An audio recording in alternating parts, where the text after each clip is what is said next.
The sound of a shattered whiskey glass usually meant a long, exhausting night.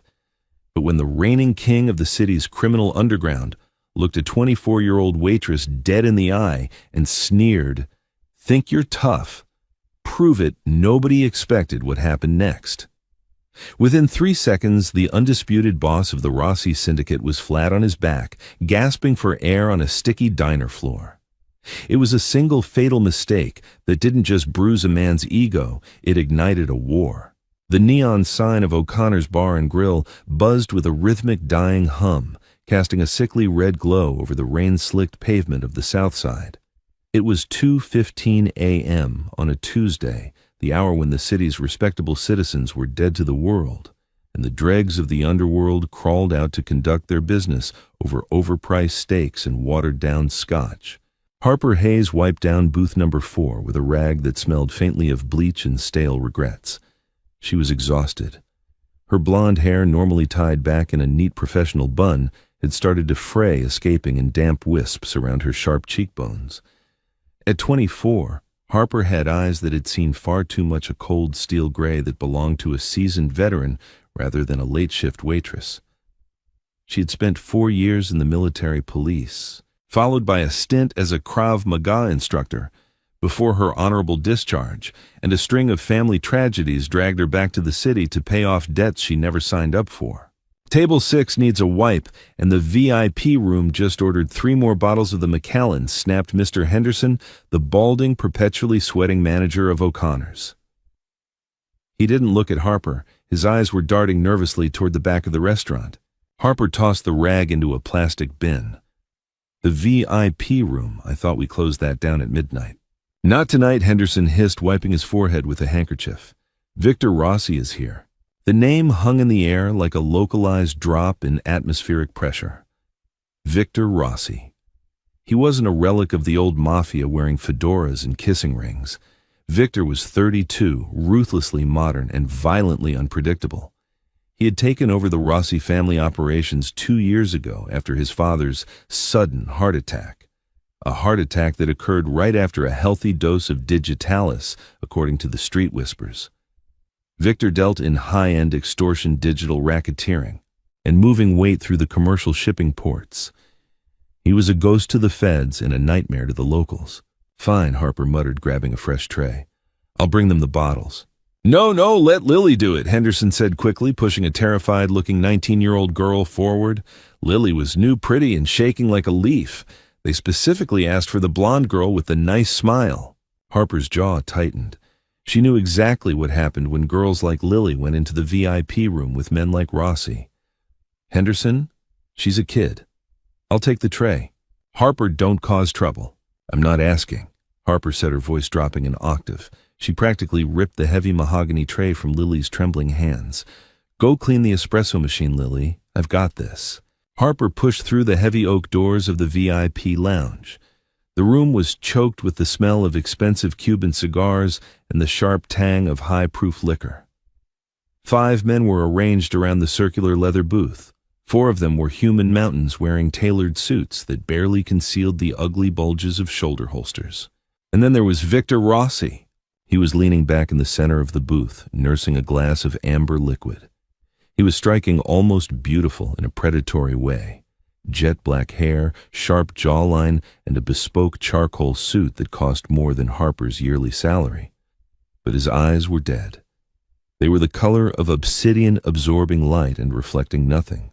"You're not the girl I asked for," Victor drawled, not raising his voice, yet the entire room instantly fell silent. The 4 bodyguards shifted their collective gaze, locking onto Harper. Lily's busy, Harper said evenly, stepping forward and setting the 3 bottles of Macallan on the table with a firm, solid thud. "Here's your scotch. That'll be $1,200. One of the bodyguards, a thick-necked brute named Rocco, sneered. "You got a smart mouth, sweetheart. Boss asked for the other piece of tail. You better go fetch her before I lose my temper." Harper didn't flinch. She kept her eyes on Victor. "We're a restaurant, not an escort service. You want your drinks poured, I can pour them. You want a companion, there's a club 3 blocks down on 5th Avenue. Rocco stood up, his massive frame blocking the dim overhead light. "Listen here, you little..." "Rocco, sit down," Victor commanded softly.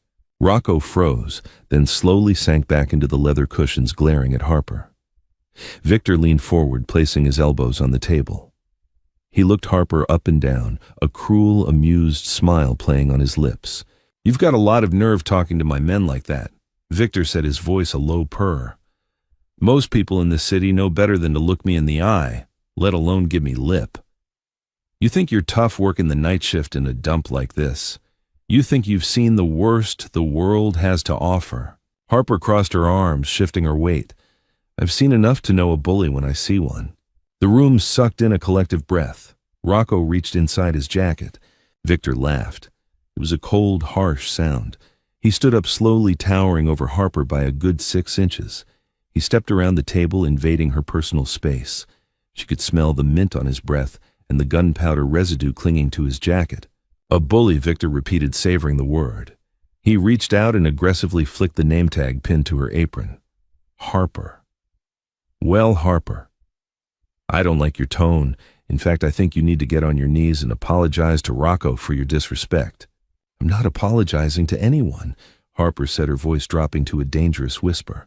Her muscles coiled, adrenaline flooding her system. The military training dormant for years woke up with a violent jolt. Victor's smile vanished. His eyes went flat. He reached out his large hand, moving to grab her by the throat. "Think you're tough," he snarled. "Prove it." Time dilated. In the span of a single second, Harper's brain processed the angle of Victor's arm, the shift of his weight on his expensive leather shoes, and the exact distance of Rocco's hand from his concealed firearm. Victor's hand never reached her throat. Harper moved with terrifying fluidity. She didn't retreat. She stepped into his guard. Her left hand shot up violently, parrying Victor's wrist to the outside, breaking his structural alignment. Simultaneously, her right palm struck the inside of his elbow, locking the joint with a sickening pop. Victor let out a sharp gasp of shock, but before he could even register the pain, Harper pivoted. She dropped her center of gravity, swept her right leg behind his knees, and threw her entire body weight backward. The undisputed boss of the Rossi Syndicate didn't just fall, he was launched. Victor crashed onto the hardwood floor with a deafening thud that shook the crystal glasses on the table. All the air was blasted from his lungs, but Harper wasn't done. She followed him down, dropping her knee squarely onto his sternum, hard enough to pin him just shy of breaking ribs. She maintained the agonizing lock on his right arm, twisting his wrist just enough to let him know that one twitch would snap the bone like a dry twig. Dead silence fell over the VIP room. It took exactly 2 seconds for the bodyguards to react. The metallic shuck-shuck of 4 semi-automatic pistols being drawn filled the air. "Let him go!" Rocco roared, the barrel of his Glock 19 trembling as he aimed it directly at Harper's forehead. "I'll blow your brains out, you crazy bitch. Let him go." Harper didn't look at the guns. She looked down at Victor Rossi, whose face was contorted in a mix of agony, shock, and sheer disbelief. He was gasping, fighting for breath beneath the crushing weight of her knee. "Tell them to drop the guns," Harper said to Victor, her voice eerily calm. She applied a fraction of an inch of pressure to his locked arm. Victor winced, a sharp hiss escaping his teeth. "Or I snap it. I don't care who you are. Tell them to back off." Victor stared up at her. The obsidian eyes were wide. For a moment, Harper thought she saw a flash of genuine rage, the kind of rage that ended with people being dumped in the river. But then, something bizarre happened. The corners of Victor's mouth twitched. He let out a wheezing, breathless sound. He was laughing. Boss Rocco asked, confused, his gun still raised. Put them away!" Victor managed to choke out, coughing as Harper's knee compressed his chest. "Rocco, put the damn gun down." "But boss, I said put it away." Victor barked, the sudden force in his voice, proving why he was the man in charge. Reluctantly, slowly, the 4 men lowered their weapons, though they didn't holster them. Victor looked back up at Harper.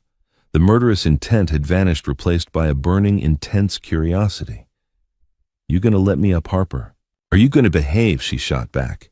Yeah, I'll behave." Harper gracefully disengaged, releasing his arm and stepping back in one fluid motion, keeping herself out of immediate grabbing range.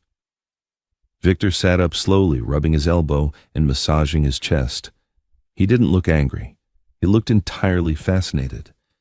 He stood up, dusting off his bespoke suit, and looked at her as if seeing her for the first time. "Where did you learn to hit like that?" Victor asked. "That wasn't a lucky shot. That was IDF Krav Maga." "I'm a waitress," Harper said coldly. "Now do you want the scotch poured or do you want the check?" Before Victor could answer, the VIP doors burst open. Mr. Henderson stood there pale as a ghost, taking in the scene. He saw Victor Rossi dusting himself off and Harper standing defensively. "Oh my God," Henderson whimpered. He turned to Harper, spit flying from his lips. "You're fired. You're done. Get out of my restaurant right now, Mr. Rossi. I am so sorry. I swear she thought bit." "Shut up, Henderson!" Victor snapped, not taking his eyes off Harper. Harper didn't wait to be told twice. She untied her apron, threw it onto the floor, and turned her back on the most dangerous man in the city. She walked out of the VIP room, through the kitchen, and out the back alley door into the freezing rain. As she walked the 3 miles back to her rundown apartment, Harper kept her hands in her jacket pockets, gripping the small can of pepper spray she always carried. She knew how these things worked. You don't humiliate a mafia boss in front of his men and live to tell the tale. She expected a black SUV to pull up beside her. She expected the deafening crack of a suppressed gunshot. But nothing came, only the rain. She had survived the night. But as she unlocked the deadbolts on her apartment door, Harper knew deep down that her nightmare was just beginning. The next morning, the sunlight piercing through the cracked blinds of Harper's apartment felt like a personal insult. She sat on her sagging mattress, nursing a mug of cheap bitter coffee. Her knuckles were bruised from the impact of her strike the night before. She needed a new job immediately. Her younger brother Tommy was the reason she was trapped in this city. Tommy had always been the golden boy, the one who was supposed to go to college and escape the foster system that had chewed them both up. But Tommy had a weakness for the tables. He started betting on underground fights, then borrowing money to cover his losses. He didn't borrow from a bank. He borrowed from the Castillo cartel, the ruthless rivals of the Rossi syndicate. Now, Tommy was in hiding, and Harper was trying to scrape together $50,000 to buy his life back. A sharp knock at the door shattered her thoughts. Harper froze. She slid her hand under her pillow, her fingers wrapping around the cold grip of a 9mm pistol she kept unregistered and hidden. "Who is it?" she called out, moving silently toward the door. "It's your new employer," a smooth, familiar voice answered through the cheap wood. Harper's blood ran cold. It was him, Victor Rossi. She unlocked the deadbolt and pulled the door open a few inches, keeping the chain engaged. Victor stood in the hallway looking completely out of place in the dingy graffiti-covered corridor. He was wearing a dark trench coat over a tailored navy suit. He was alone. No Rocco, no bodyguards. "How did you find me?" Harper demanded, keeping the gun concealed behind the doorframe. "I run this city, Harper. Finding a fired waitress with a suspended military pension took my guys about 14 minutes, Victor said lightly. He held up a white paper bag. "I brought bagels. Can I come in?" "Number." Victor sighed, leaning against the doorframe. "I'm not here to kill you. If I wanted you dead, you wouldn't have made it to the end of the alley last night. I'm here to make you an offer. I don't work for criminals. You worked for Henderson. The man underreports his taxes by 30% and skims from his waitress's tip pools. I'm just a more honest breed of criminal." Victor countered, a smirk playing on his lips. When Harper didn't smile, he dropped the act. "Let me in, Harper. It's about your brother. It's about Tommy. It's..." Harper's heart skipped a beat. Her grip on the pistol tightened, but she slid the chain off and opened the door. Victor stepped inside, glancing around the cramped, sparsely furnished apartment. He didn't look disgusted. He looked analytical. He set the bagels on her small kitchen table and pulled out a chair. $50,000, Victor said, sitting down and looking her dead in the eye. "That's what Tommy owes Hector Castillo. That's why you're working night shifts at a diner instead of taking a private security gig in the suburbs. You need fast, untraceable cash, and you need it before Castillo's men find out Tommy has been sleeping in the basement of a church in the East End." Harper leveled the gun at his chest. "If you touch my brother..." "Put the gun away," Harper, Victor said softly, not even blinking at the weapon. "I don't want to hurt your brother. In fact, I want to pay off his debt, today. In full. I'll make a phone call and Castillo will never look at Tommy again." Harper kept the gun raised. Nothing in this world is free, especially not from you. What do you want? Victor leaned back, steepling his fingers. Last night you dropped me in front of my own men. You didn't hesitate. You weren't paralyzed by my reputation. You just reacted. I need that. You have an army of thugs, Harper spat. I have an army of yes-men, Victor corrected, his voice darkening. I have a crew full of sycophants who tell me what I want to hear and who are terrified to tell me the truth. And recently my operations have been leaking, shipments intercepted, safe houses raided by the feds. I have a rat in my inner circle. And the problem is, I can't trust the men who are supposed to protect me to find the traitor. Harper lowered the gun slightly, narrowing her eyes. You want me to be a rat catcher? I want you to be my personal shadow, Victor said. My head of security. An outsider. Someone who isn't entangled in the family politics. Someone who doesn't care about my money, and someone who clearly isn't afraid to put me on my ass if I make a stupid move. You're out of your mind. I hate you and everything you stand for. I don't need you to like me, Harper. I need you to keep me alive until I find out who's trying to dismantle my empire, Victor said, standing up. He reached into his coat pocket and pulled out a thick manila envelope, tossing it onto the table. It landed with a heavy thud. 50,000 in unmarked bills. Pay off Castillo. Get your brother out of the city. Then you belong to me for the next 3 months. Consider it a private contract. Harper stared at the envelope. It was salvation. It was everything she had been killing herself to get, but it came coated in poison. If she took Victor Rossi's money, she was crossing a line she could never uncross. She would be stepping into a world of blood betrayal and mafia warfare. What if I say no? She asked quietly. Victor paused at the door, his dark eyes locking onto hers. If you say no, I walk out that door. And tomorrow, Hector Castillo finds out exactly which church your brother is hiding in. It's your choice, Harper. Prove to me how tough you really are. He walked out, closing the door softly behind him. Harper stood alone in the silence of her apartment, staring at the envelope of cash, knowing her life as she knew it was officially over. The auto body shop in the industrial district smelled of motor oil, oxidized metal, and cheap stale beer. Heavy reggaeton bumped from a grease-smeared boombox in the corner, vibrating against the corrugated steel walls. Harper walked through the open bay doors, the heavy canvas duffel bag slung over her shoulder, weighing exactly $50,000. 4 men stopped what they were doing. They were Castillo cartel foot soldiers covered in gang ink and grease, clutching pneumatic wrenches that could easily double as blunt force weapons.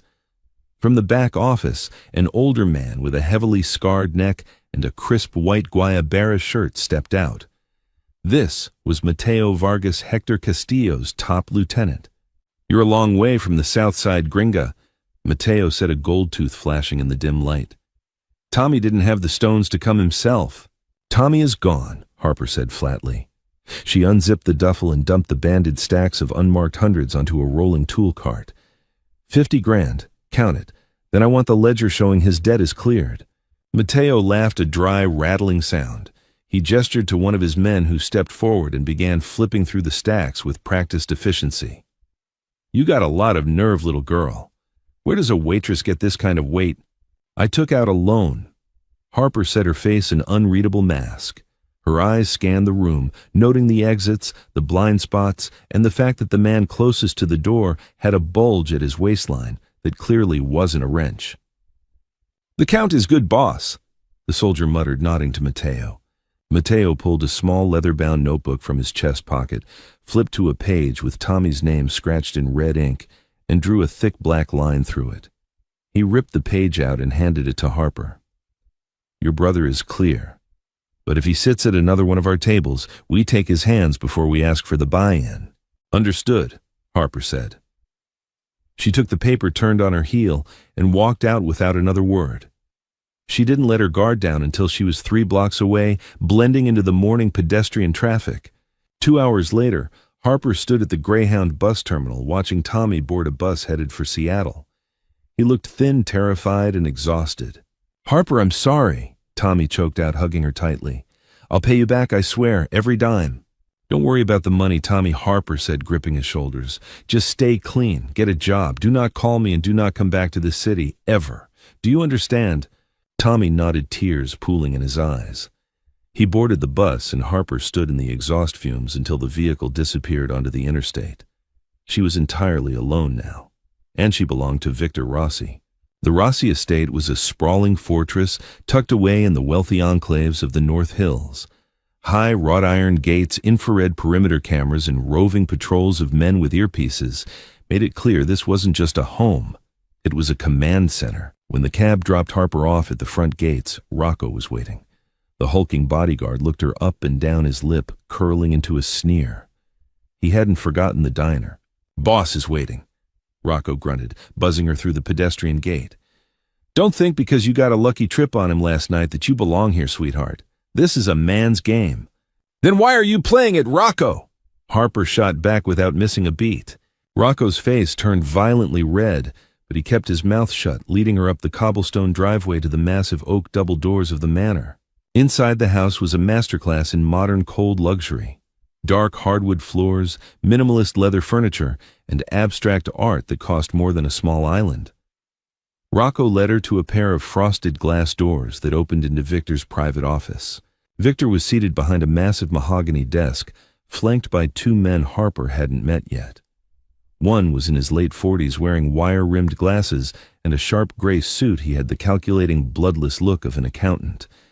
The other was younger, maybe early 30s, with slicked-back hair and a restless, predatory energy. "Harper," Victor said, looking up from a file. He smiled, and for a second the chilling mafia boss vanished, replaced by genuine charm. "I see you made the drop." "Tommy is on a bus," Harper said, stepping into the room and crossing her arms. "I'm here. What's the job?" Victor gestured to the men beside him. "This is Leo, my consigliere and chief financial officer, and this is Dominic, my underboss. Gentlemen, this is Harper. She is my new head of personal security." Silence descended on the room like a lead weight. Dominic let out a sharp, derisive laugh. "You're joking, Victor. This is the girl from the diner, the waitress. You want a broad watching your back when the Castillo cartel is actively gunning for our supply lines. She's not just a waitress, Dominic," Victor said, his voice lowering to a dangerous register that immediately silenced his underboss. "She's former military police, and she has better instincts than half the men on my payroll." Leo pushed his glasses up his nose, looking at Harper with mild disdain. "Victor, respectfully, we have protocols. You can't just bring an outsider into the inner circle because she showed a little spine. Our men won't respect her." "They don't have to respect her," Victor said coldly. "They have to obey me. And my orders are that Harper has unrestricted access to the compound security feeds, the patrol schedules, and my personal itinerary. Nothing gets approved without her sign-off." Harper watched the exchange closely. She was a trained observer, and right now she was looking for the rat. Dominic's anger was hot and loud, driven by ego. But Leo's resistance was cold, calculated. He didn't like losing control of the variables, and Rocco, standing by the door, just looked pissed off. "Fine," Dominic spat, adjusting his silk tie. "But when things go south, don't say I didn't warn you." Meeting adjourned. Victor dismissed them with a wave of his hand. Dominic, Leo, and Rocco filed out, leaving Harper alone with the devil she had just sold her soul to. Victor leaned back in his chair, studying her. "They hate me," Harper stated. "They fear what they can't control," Victor corrected. "And they definitely can't control you. Let's get to work." For the next 2 weeks, Harper became Victor's shadow. She overhauled the estate's security, discovering glaring blind spots in Rocco's perimeter patrols, a fact she loudly pointed out in front of the entire crew, cementing Rocco's hatred for her. She changed Victor's travel routes daily, randomized his cell phone MAC addresses, and insisted on driving him herself in a heavily armored SUV rather than letting one of his men do it. Despite the tension, she and Victor found a strange rhythm. He was ruthless, demanding, and often cruel to his enemies, but to her he was observant. He remembered how she took her coffee. He noticed when her old knee injury from the military acted up in the rain. He never brought up the diner incident to mock her, but rather as a testament to her skill. "You don't blink when the guns come out," Victor remarked one evening as they sat in the back of the SUV reviewing a shipping manifest. "Most people panic. You just get colder." "Panic gets you killed," Harper replied, staring out the tinted window at the city lights. I prefer to stay alive. I prefer you stay alive too, Victor murmured softly. Harper glanced at him, but his eyes were already back on the paperwork. The air in the car suddenly felt incredibly thick. The true test of their arrangement came on a Thursday night. Victor had a mandatory sit-down with a city alderman who was threatening to stall the permits for the Rossi family's legitimate front, a luxury real estate development on the waterfront. The meeting was set at a high-end contemporary art gallery downtown, closed to the public for a private VIP viewing. Harper had swept the building 2 hours prior. Only 3 people knew Victor's exact arrival time: Leo, Dominic, and Rocco. Harper walked a half-step behind Victor as they entered the gallery. The vast minimalist space was lined with bizarre metal sculptures and massive abstract canvases. The alderman, a sweaty, nervous man named Higgins, was waiting near a towering bronze statue. "Mr. Rossi," Higgins stammered, offering a trembling hand. Victor ignored the hand, stepping directly into the politician's personal space. "Higgins, you've been dragging your feet on the zoning permits. It's costing me $250,000 a week. Victor, please, the city council is breathing down my neck." Harper wasn't listening to the conversation. Her eyes were tracking the shadows. The gallery had a mezzanine level, a wraparound balcony of frosted glass that overlooked the main floor. The security lights up there were supposed to be on. They were off. The hair on the back of Harper's neck stood up. Her combat instincts, honed in the dusty streets of overseas deployments, screamed at her. Kill zone. "Victor, down now!" Harper didn't wait for him to react. She grabbed the lapels of his bespoke suit and violently hauled him backward, throwing her own body weight against his to drag him to the polished concrete floor. A millisecond later, the gallery's front window shattered. The suppressed pft of high-caliber automatic weapon fire tore through the air. The spot where Victor's chest had been a fraction of a second ago was suddenly filled with flying lead. The bronze statue behind Higgins sparked violently as rounds ricocheted off the metal. Higgins wasn't so lucky. The alderman took a round to the shoulder and went down, screaming, blood spraying across a white canvas nearby, her ambush balcony and street level. Harper roared over the din of shattering glass and gunfire. Victor was already moving. The Mafia boss wasn't just a suit, he was a survivor.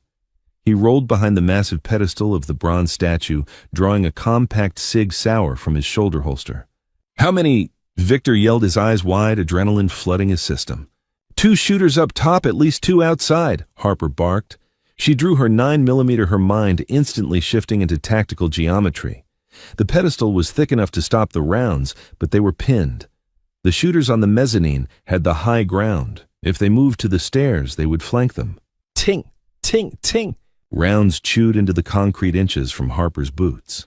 "Cover me!" Harper yelled. "Are you insane? You can't rush them," Victor shouted, grabbing her arm. "If we stay here, we die. Suppressing fire, the balcony left side, now." Victor didn't argue. He leaned out from the cover of the bronze statue and unloaded a rapid succession of shots toward the dark mezzanine, forcing the unseen shooter to duck behind the railing. In that 2-second window, Harper bolted. She sprinted across the open floor, sliding violently behind a heavy marble pillar, just as the street-level shooters opened fire again, obliterating the wall behind her. She had a clear angle on the mezzanine stairs. A figure dressed in tactical black emerged at the top of the stairwell, aiming a submachine gun down at Victor's position. Harper exhaled, steadying her trembling hands, perfectly aligning the tritium sights of her pistol. She squeezed the trigger twice. Center mass. The figure jerked backward, the submachine gun firing wildly into the ceiling before tumbling down the glass staircase in a lifeless heap. "One down," Harper yelled. Suddenly, the roar of a heavy V8 engine tore through the street outside. Tires squealed violently as a blacked-out van slammed into reverse, peeling away from the shattered gallery front. The remaining shooters were cutting their losses. The assassination had failed.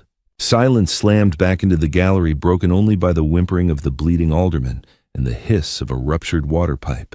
Harper kept her gun raised slowly, sweeping the room, her breathing heavy and controlled. She moved to the dead shooter at the bottom of the stairs, kicking his weapon away before checking his pulse. Nothing. Victor emerged from behind the statue, his suit covered in plaster dust, his chest heaving. He looked at the dead man, then looked at Harper. She was standing amidst the wreckage gun, perfectly leveled, completely unbothered by the carnage around her. "You saved my life," Victor said, his voice stripped of its usual smooth arrogance. It was raw, grounded in reality. Harper holstered her weapon, turning to look at him. That was when she saw the dark crimson stain spreading rapidly across the left sleeve of his white shirt, soaking through the charcoal wool of his jacket. "You're hit," she said, her professional detachment faltering for a split second. Victor looked down at his arm as if it belonged to someone else. "Graze. Doesn't feel like a direct hit. We need to go." "Now," Harper commanded, grabbing his good arm. "The police will be here in less than 2 minutes, and whoever sent these guys might have a backup team waiting on our exfil route. Move." "They didn't go to the hospital." "You don't take the head of the Rossi syndicate to an ER with a gunshot wound, unless you want a media circus and an FBI raid." "And they didn't go back to the estate either." Harper didn't trust the compound. The shooters had known exactly when and where Victor would be. Instead, Harper drove the armored SUV to a secondary safe house she had discreetly secured a week prior, a high-rise luxury apartment registered under a shell corporation completely off the family's books. She dragged Victor inside, locking the reinforced steel door and throwing the deadbolts. "Take off the jacket and shirt," Harper ordered, moving straight to the bathroom to locate the trauma kit she had stashed under the sink. When she returned to the living room, Victor was sitting on the edge of the leather sofa. He had managed to shrug off the ruined suit jacket, but his left arm was hanging limply, and the white dress shirt was glued to his skin with blood. He looked paler than usual, his jaw clenched in pain. Harper knelt in front of him, setting down a bottle of rubbing alcohol, a needle sutures, and clean gauze. "This is gonna suck. I've had worse," Victor grunted, though his breathing was shallow. Harper carefully unbuttoned his shirt, peeling the blood-soaked fabric away from the wound. Victor hissed as the cold air hit the torn flesh. It was a clean through-and-through graze on the outer bicep. It hadn't hit the bone or the main artery, but it was deep enough to bleed like a stuck pig and required stitches to close properly. As she worked cleaning the wound with harsh antiseptic, the proximity between them shifted the atmosphere in the room. Harper's hands were steady, professional, but she was acutely aware of the heat radiating from his skin. Without the tailored suit, the armor of his wealth, Victor Rossi was just a man. A man with a surprising number of faded scars crisscrossing his ribs and shoulders, testaments to a violent life he had been bred into. "You have a soft touch for someone who hits so hard," Victor murmured, watching her face intently as she threaded the suture needle. "Focus on breathing, not flirting." Harper muttered, keeping her eyes fixed on the wound. She pushed the needle through the skin. Victor didn't flinch, but she felt his muscles cord tight beneath her fingers. "I'm not flirting, Harper. I'm stating a fact." Victor leaned forward, slightly closing the distance between them. "Why did you save me?" "Your brother is safe. You have the money. In that gallery you could have let me take the bullet, walked out the back door, and disappeared. You'd be free of me." Harper paused, the bloody needle suspended in her hand. She looked up, her gray eyes locking onto his obsidian ones. They were mere inches apart. She could smell the gunpowder sweat and expensive cologne clinging to him. "Because I took a job," Harper said, her voice dropping to a whisper.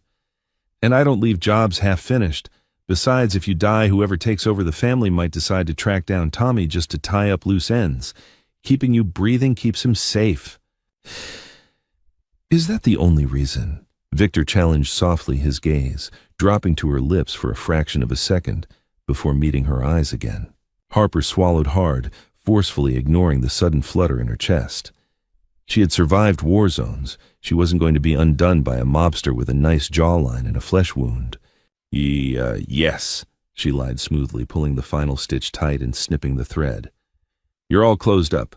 She stood up abruptly, breaking the tension, and walked to the kitchen to wash the blood off her hands. Victor watched her go, a knowing, dangerous smirk returning to his face. Harper gripped the edge of the marble sink, letting the cold water run over her knuckles. She needed to focus on the reality of the situation, not the adrenaline-fueled chemistry. "We have a massive problem," Harper called out, turning off the tap and leaning against the counter. "Those shooters were pros. Tactical gear, suppressed weapons, coordinated attack angles. That wasn't a random hit. That was a military-style execution." Victor walked into the kitchen, a fresh black t-shirt pulled over his torso, holding a glass of bourbon he had poured with his good hand. He took a slow sip, his face hardening. Castillo's men are thugs. They do drive-bys. They don't use tactical squad formations. Exactly. Harper nodded, her analytical mind clicking into overdrive. Which means Castillo hired outside contractors, mercenaries, but that's not the worst part. Victor frowned. The worst part is that they knew exactly where to set the kill box. Yay. Yes, Harper said, walking back into the living room and pulling out a digital tablet. She brought up the tracking logs for the day. I changed your schedule 4 hours before the meeting. I moved the location from the restaurant to the art gallery. Only 3 people received the updated encrypted itinerary. She set the tablet on the coffee table. The screen glowed, illuminating 3 names in stark white text. Dominic Vardo, Leo Ferraro, Rocco Mancini. Victor stared at the screen, the bourbon glass motionless in his hand. The betrayal in the room was palpable, heavy and suffocating. These were men he had grown up with, men who had sworn blood oaths to his father. Dominic is greedy, Victor muttered, thinking aloud. He thinks I'm too progressive, too careful. He wants a war with Castillo to seize the southern ports. And Leo, Harper prompted. Leo controls the money. If he's skimming and he knows I'm close to auditing the offshore accounts taking me out, solves his problem. He steps into the vacuum, plays the grieving uncle, and takes the throne. Victor took a long pull of the bourbon. And Rocco? Rocco is muscle. He's not smart enough to orchestrate a hit like this, but he is loyal to Dominic. So what's the play? Harper asked, crossing her arms.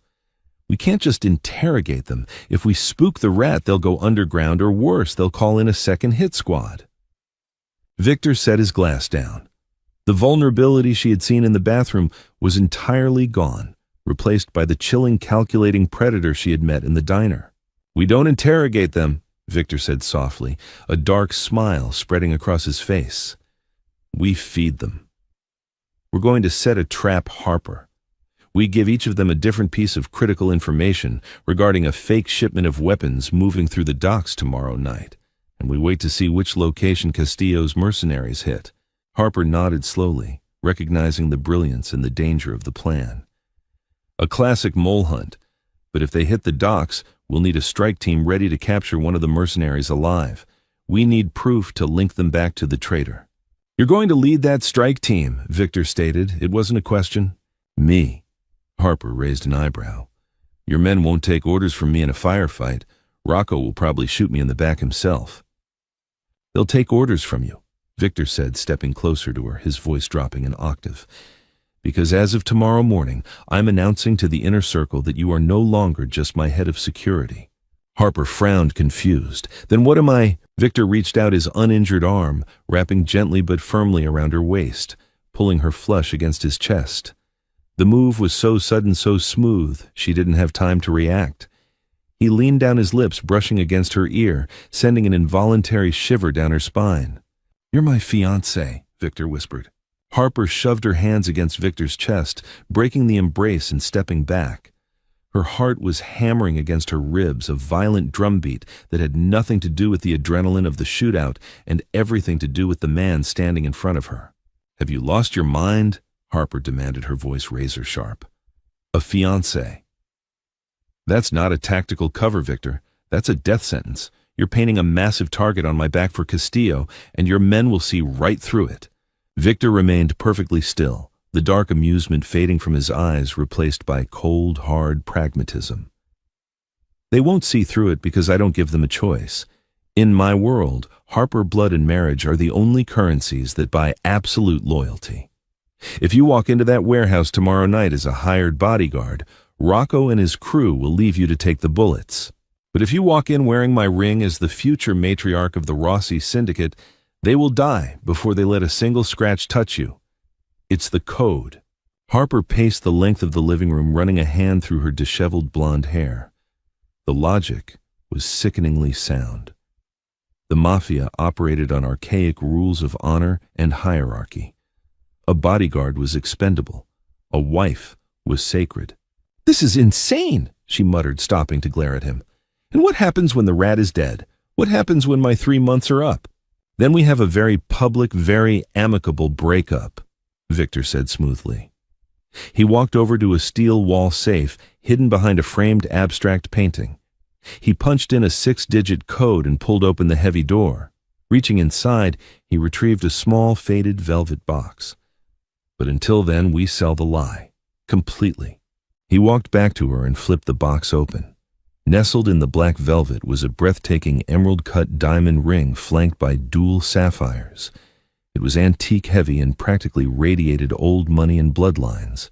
My mother's, Victor explained, his voice softening just a fraction. My father gave it to her the night he took over the family.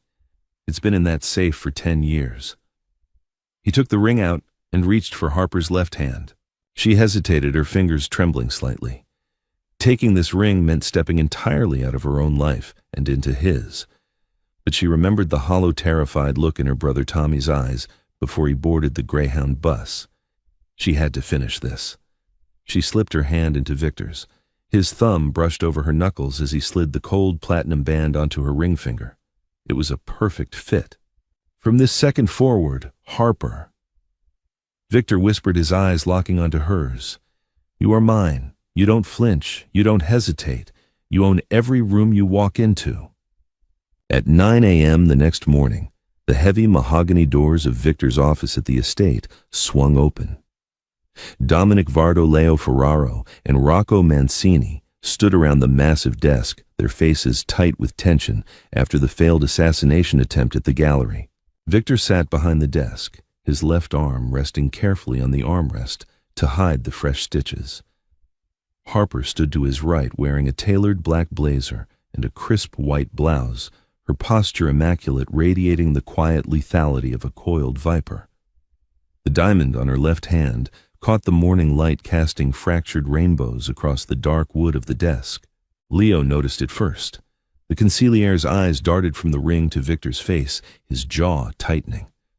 Dominic saw it a second later, his face flushing with a dangerous mix of shock and rage. Victor! Dominic started, his voice a low growl. Tell me that's a joke. I don't make jokes about my family, Dominic, Victor said coldly. He leaned forward. Harper and I are engaged. The wedding will be private and it will happen soon. But right now we have a war to manage. She's a waitress, Dominic erupted, slamming his hands on the desk. She's a nobody. You bring an outsider into the inner circle. You give her the Rossi name. The capos won't stand for this, Victor. This is an insult to every man who has bled for this family. Bang. Victor's good hand slapped flat against the desk, a sound like a gunshot that instantly silenced the room. The men will respect her, or I will personally put a bullet in their knees. Last night someone sold me out to Castillo. Harper is the only reason I'm sitting here right now instead of lying on a slab in the county morgue. She has my absolute trust, and as of this moment, she speaks with my voice. Rocco shifted uneasily on his feet, looking at Harper with a mixture of hatred and newfound dread. The rules had changed. She was untouchable now. Now? Victor continued his tone, turning strictly to business. We have a retaliatory strike to execute. I've ordered 3 separate shipments of high-grade tactical hardware to arrive tonight. I'm splitting the operations to minimize risk. Victor handed 3 sealed envelopes across the desk. Dominic, you're taking a crew to the abandoned rail yard on 4th Street. Secure the inbound train cars. Dominic snatched his envelope, glaring at Harper before storming out of the room. Rocco, you're on the meatpacking district, Warehouse 88. Take 4 men and hold the perimeter. Rocco nodded stiffly, grabbed his envelope, and left without a word. Victor turned to Leo. The older man stood perfectly still, his wire-rimmed glasses catching the light. Leo, you're on Pier 17 at the naval docks. The shipping containers come off a freighter at midnight. You're coordinating the logistics. Leo took the envelope, offering Victor a tight, practiced smile. Of course, Victor, and congratulations on the engagement. As Leo walked out and the doors clicked shut, Harper exhaled, her hand dropping to the grip of the concealed Sig Sauer holstered at her waist. The bait is in the water, Harper said softly. Now we wait to see which location Castillo's mercenaries hit. Victor replied, his eyes dark and calculating. Suit up, Harper. Tonight we go hunting. The midnight fog rolling off the Atlantic Ocean was thick, smelling of salt diesel and rotting seaweed. The shipping yards at Pier 17 were a sprawling labyrinth of towering steel containers, rusted cranes, and deep impenetrable shadows. Harper crouched behind a stack of wooden shipping pallets, the cold dampness of the concrete seeping through her tactical pants. Through the lens of her thermal night vision goggles, the world was cast in ghostly shades of white and gray. Beside her, Victor was perfectly still, an MP5 submachine gun resting securely against his shoulder. He had insisted on coming, despite the stitches tearing at his bicep. They had stationed 12 of Victor's most fiercely loyal men in a perimeter around the pier. They had abandoned the rail yard and the meatpacking plant entirely. Victor knew the Rat wouldn't attack all 3 locations. The Rat would only send the hit squad to the location they were personally assigned to ensure the stolen weapons fell into Castillo's hands and to mask their own involvement. 2 minutes past midnight, Harper whispered over the encrypted comms unit in her ear. "Anything on the scanners?" "Nothing yet, boss," came the crackling reply from a sniper positioned on a gantry crane above them. Harper tightened her grip on her customized Glock 19. If they were wrong, if Castillo's men hit Dominic or Rocco's locations instead, they were losing thousands of dollars in hardware and the element of surprise. Then, the low guttural hum of heavy diesel engines broke the silence. 3 matte black Mercedes Sprinter vans rolled silently onto the pier, their headlights killed. They moved with military precision, forming a tactical triangle near the edge of the docks. The doors slid open, and a dozen men poured out. These weren't street thugs in tracksuits. They wore reinforced Kevlar vests, tactical helmets, and carried suppressed M4 carbines. They moved in tight, disciplined fire teams. "Contractors," Harper murmured to Victor. "Aegis Defense Lines or someone similar. High-end mercenaries."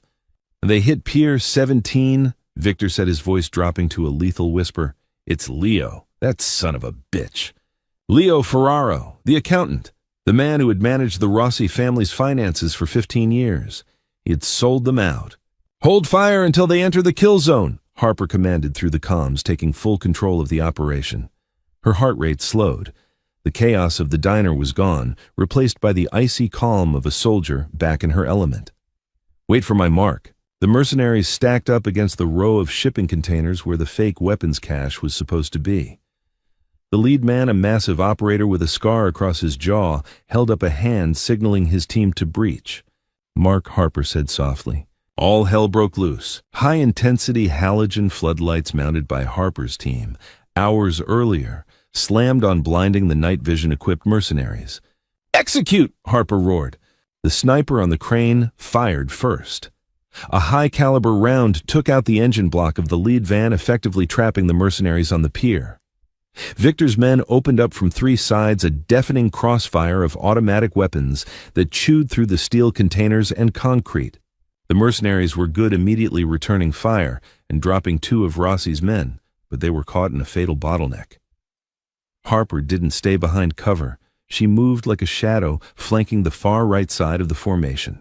She vaulted over a rusted oil drum just as a mercenary rounded the corner, his rifle raising to acquire her. Harper didn't shoot. She closed the distance, slapping the barrel of his M4 away and driving the pommel of her combat knife into his sternum. As he gasped, she swept his legs, sending him crashing to the asphalt, and delivered a swift, brutal kick to his helmeted head, knocking him cold. "Cease fire! Cease fire!" Harper barked over the comms a minute later. The gunfire abruptly stopped, leaving only the sound of hissing steam from a punctured radiator and the groans of the wounded. 8 mercenaries were dead. The remaining 4 had thrown down their weapons, realizing they were outgunned and surrounded. Harper walked slowly into the center of the kill zone, her weapon leveled. Victor emerged from the shadows a moment later, his face a mask of pure, unfiltered rage. He looked at the surviving mercenaries kneeling on the wet concrete. "Who is in charge?" Victor demanded. The large man with the scarred jaw spat blood onto the ground and laughed dryly.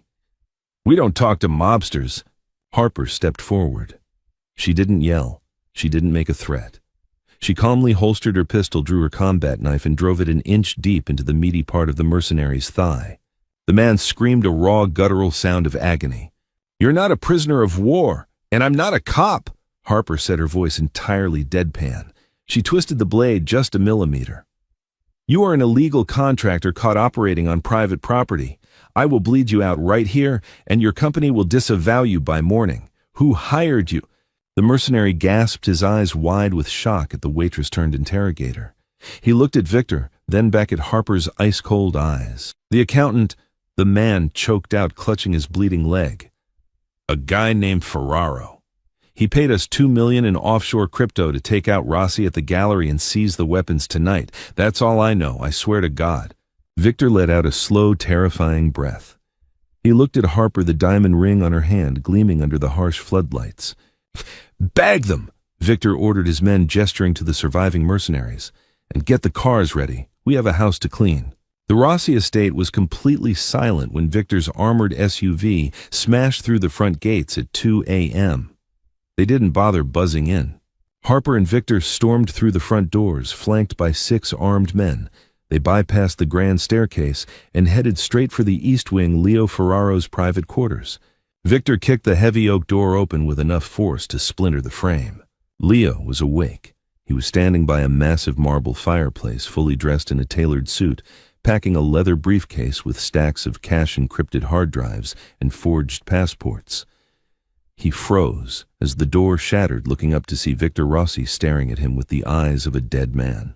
Harper stepped into the room, her gun drawn, locking her aim directly on the center of Leo's chest. "Going somewhere, Leo?" Victor asked softly, walking slowly into the room. Leo's eyes darted frantically to the armed men filling the hallway, then to Harper, and finally settled on Victor. The mask of the loyal consigliere slipped away, revealing a desperate cornered rat. "You are ruining this family." Victor shining. Leo spat, his voice trembling with a toxic mix of fear and defiance. "Your father built this empire on blood and fear.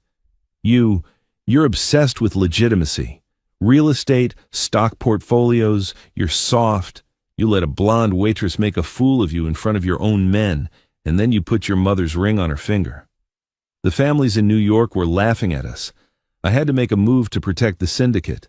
You sold me out to Castillo." Victor stated, his voice deadly quiet.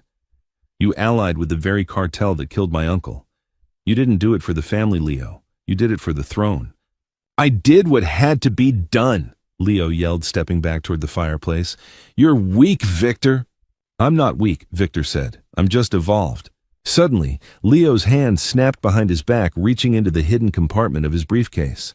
He pulled out a customized silver-plated .38 caliber revolver, raising it with terrifying speed toward Victor's face. Bang! The deafening crack echoed through the mansion, but the bullet didn't come from Leo's gun. Harper hadn't even blinked. She fired a single perfect shot. The 9mm hollow point slammed into Leo's right shoulder, shattering the joint. Leo screamed, the silver revolver dropping from his fingers and clattering onto the hardwood floor. He collapsed against the mantel, clutching his bleeding shoulder, his face pale with shock. Harper kept her gun leveled, her breathing perfectly steady. "I told you to own the room," she murmured to Victor. Victor looked at the bleeding, defeated man on the floor. He didn't pull his own weapon. He didn't need to. He gestured to Rocco, who had just arrived at the doorway, breathless and taking in the scene. "Tia, take him down to the soundproof basement," Victor ordered Rocco, his voice devoid of any emotion. "And get the medical kit. I want him kept alive until he gives me the passwords to every offshore account he embezzled from. After that, he's yours." Rocco nodded, a cruel smile spreading across his face. He grabbed the weeping Leo by his uninjured arm and dragged him out of the room, leaving a trail of blood on the Persian rug. When the door closed, leaving Harper and Victor alone in the ruined study, the crushing weight of the last 48 hours finally settled over them. Harper lowered her gun, clicking the safety on, and let out a long, shuddering breath. Her hands, which had been perfectly steady during the firefight, finally began to shake. The adrenaline crash was brutal. She walked over to the leather sofa and practically collapsed onto it, dropping her weapon onto the coffee table. Victor walked over to a crystal decanter on a side table. He poured 2 glasses of Macallan neat, walked over and handed one to Harper. He sat down next to her, close enough that their knees brushed. "It's over," Victor said quietly, taking a sip of the scotch. "The rat is caught. Castillo lost his strike team. The family is secure." Harper stared at the amber liquid in her glass. "And Tommy's debt is cleared. My 3 months start tomorrow." Victor reached out his hand, gently covering hers, his thumb brushing over the massive diamond ring still sitting on her left hand. "Harper, about the engagement." Harper looked up, her gray eyes meeting his. The tactical walls she had built around herself were crumbling. She saw the way he looked at her, not as a bodyguard, not as a pawn in a mafia game, but as an equal. As a woman who had stood in the fire with him and hadn't burned. "It was a tactical cover," Harper whispered, though she didn't pull her hand away. "Was it?" Victor asked, his voice a low, gravelly purr. He set his glass down and reached up, his fingers gently tracing the line of her jaw, pushing a stray blonde curl behind her ear. "Because right now the war is won. The men are gone. I don't need a bodyguard anymore. But I still want you here." Harper's breath hitched. She knew the danger of this man. She knew the blood on his hands. But as he leaned in, the intoxicating scent of gunpowder and expensive cologne wrapping around her, she realized she didn't care. She had survived the military, she had survived the Southside Diner, and she had survived the Rossi Syndicate. Now she was going to rule it. Harper dropped her glass onto the table, grabbed the lapels of his shirt, and pulled him fiercely against her. Their lips met in a collision of adrenaline relief and undeniable dangerous heat. Victor kissed her like a man starving his good arm, wrapping around her waist, pulling her flush against his chest, claiming her not as a cover story, but as reality. And Harper kissed him back, knowing there was no going back to the diner, no going back to a normal life.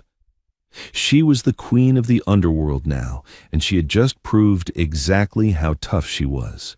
What an explosive ending. Harper didn't just survive the mafia's deadliest trap, she conquered the empire and claimed the boss's heart in the process. From a late-night diner brawl to commanding a lethal strike team, she proved that true power isn't about the gun you carry, but the mind behind it. Did you see that betrayal from Leo coming, or did you think it was Dominic? Let us know your favorite twist in the comments below. If you loved this gritty mafia romance, please like this video. Share it with your friends and subscribe to the channel for more thrilling stories. See you next time.